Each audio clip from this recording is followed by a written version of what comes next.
Hello, Aaron Kubitz, personal trainer at Functional Aesthetics CC. We're helping average guys perform better in their lives inside and outside the gym. In today's video, I'm going to be doing a push-pull routine, both for upper body and lower body. The key difference here, though, is going to be somewhat of an example of my hybrid method of strength training. And what I mean by hybrid strength training is where you're combining different styles of training that target different energy systems. So for example, when you're doing long distance running, you're going to be targeting more so your aerobic system and your fat more. You're going to be relying more heavily on fat for fuel, as opposed to when you're doing, powerlifting, bodybuilding, Olympic lifting, when you're doing sprint training, track and field, things of that nature, where you're going to be relying more on the carbohydrates and the ATP in your muscles to produce the energy for your workout.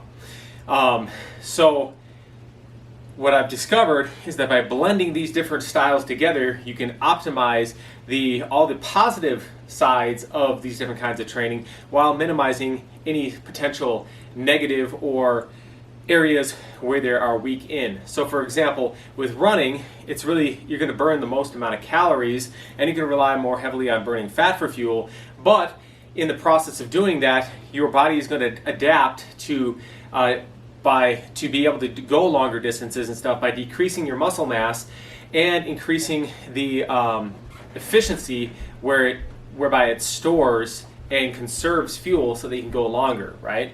So you would think, well, okay, I'm burning a bunch of calories, it's going to help me lose more body fat, it's going to help me get leaner and stuff like that. And if you are doing elite running and stuff like that, it might be the case, but you're also going to be very skinny in the process, and it's not necessarily what most people are typically looking for. If you take that on the other end of the equation, you have where you're doing like powerlifting, you're lifting heavy weights and stuff like that, but you're maybe not doing much of the way of cardio. So it's great for building strength, but moderately good for building more muscle, and but it's not really that great for burning fat per se, or burning total amount of calories, right?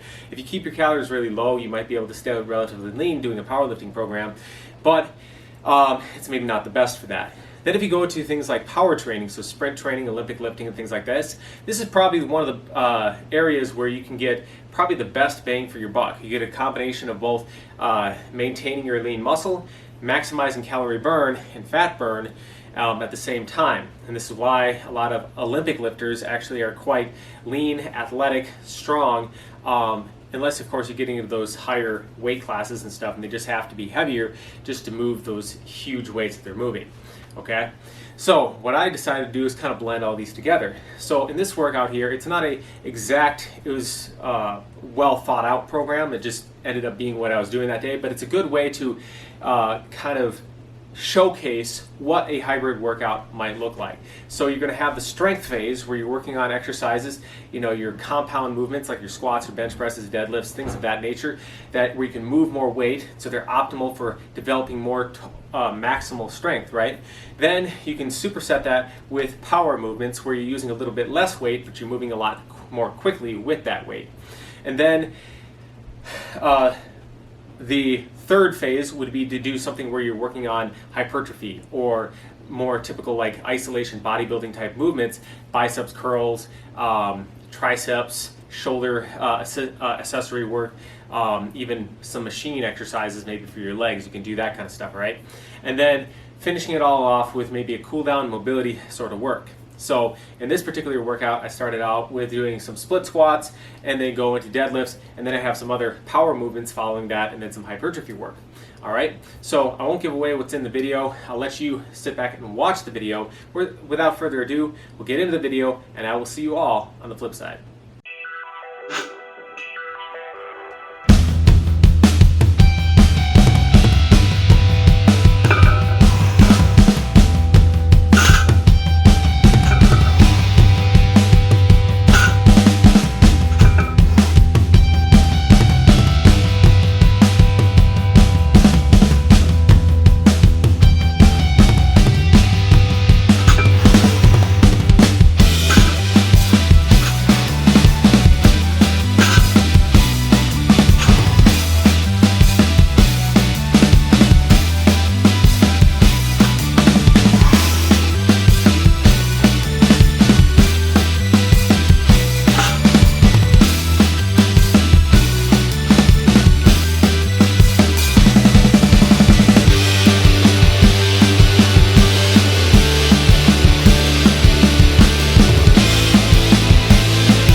Alright guys, here we are again. Hopefully you enjoyed that video.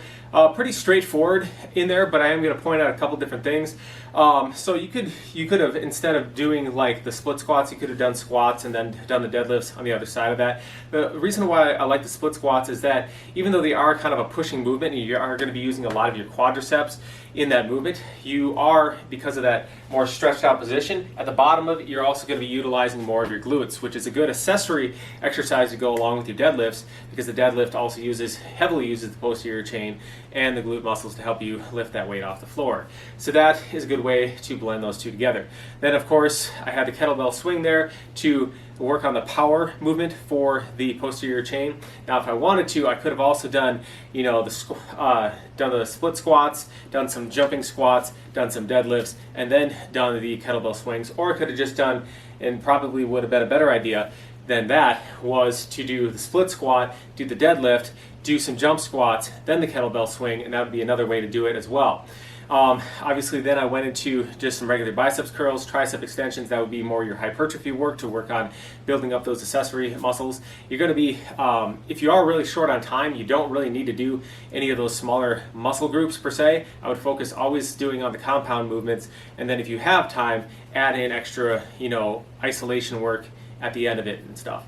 Okay, then went to the bench press, had the bench press coupled with the bent over barbell row, and that's pretty straightforward. I mean, nothing earth-shattering there. But I think the key difference here is just how you're blending the strength training with the power training with the bodybuilding style of training, and I found this is a really actually good way to maintain your fitness with a very minimal amount of time. So instead of going out there and running for 30 minutes to an hour and then working out for doing bodybuilding stuff for an hour or whatever, you gotta hitting all the bases and accelerating results, especially when you're doing that power training, because you're maintaining the muscle doing the strength training, right? Because you're lifting heavy, you're challenging the muscles, you're giving them a reason to exist, and then you're also burning more calories, and with the more endurance style training. And then when you're doing the power training, you are increasing levels of your catecholamines, so that like adrenaline, noradrenaline, things like that, which are very potent in terms of releasing fat from fat cells to be burned, right?